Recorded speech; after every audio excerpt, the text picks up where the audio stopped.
бар, көш кері бұрылса, ақсақ түйе алдыға шығар деген, алдыға шығудан емес, бастысы ақсақ қалудан сақтасын деп, қуанып келгенімізді көрсетіп, бір жақсылап тұрып қол соғып, құрмет жасап қойып, қадірлі ағайындар қанекей. Ал, қайырлы кеш хандар мен мырзалар, ассалаумағалейкум. Көзі құрақ көш бастаған көсеміздей, тілі майлы шешеміздей болған біздің ақсақалды аталарымыз. Жаулығы шешпей, арын арқалып келіп отырған құшақ жұмаққа, көкірегі бұлаққа айналған біздің асыл аналарымыз. Асқар таудай ағаларымызбенен жайдарлы жеңгелеріміз, жалпы осы қуанышқа шын ниетімен келіп отырған жақсы мен жайсандар, мәртебелі меймандар мен қымбатты қонақтар.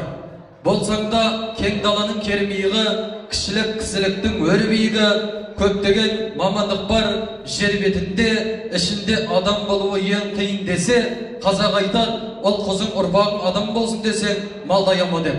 Бүгін міне малдаямастан бар тапқан осы қуанышына шашып, бала көңілмен далалай дастархан жайып, ұшқан құспен қанаттас, жақсылармен табақтас болайық десе, көптің тілегі көл десе, осы көптің тілегін жастарымыздың басына алып берсек деп отырған той елінде тойын құтты, тоғыры мықты болсын деп, бір жақсы отырып қол соғайық қадірлі ағайын.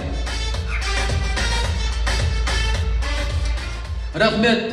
Енді қадірлі ағайындар, сөзден гөрі іске көшейік деп, кереметті қуанышымызды, тілегімізді, ниетімізді жалғағанды жөн санадық. Шәуілдір менің отаным, отырды өскен ботамын, осындай керемет той жиынында ішіп жемеген адамнан қорғам деп жылап өткен екен. Менің айтпағым, мыналдарыңыздағы 90 түрлі тағамнан алып отырыңыздар, қуаттары шуақтанып отырыңыздар.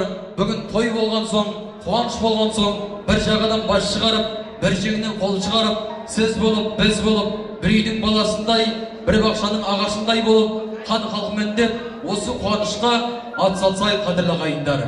Жалпы қазақта оттың жануы отынға байланысты дейді. Бүгінгі кештің қызып жануы, ол әрине тікелей сіздерге де байланыстен келіп отыр. Мен енді сабағына сәтімен десе, сәтіліңізде тілек ниетті әрі қарап жалғағанды жөн санап отырмын қадірлі ағайындар.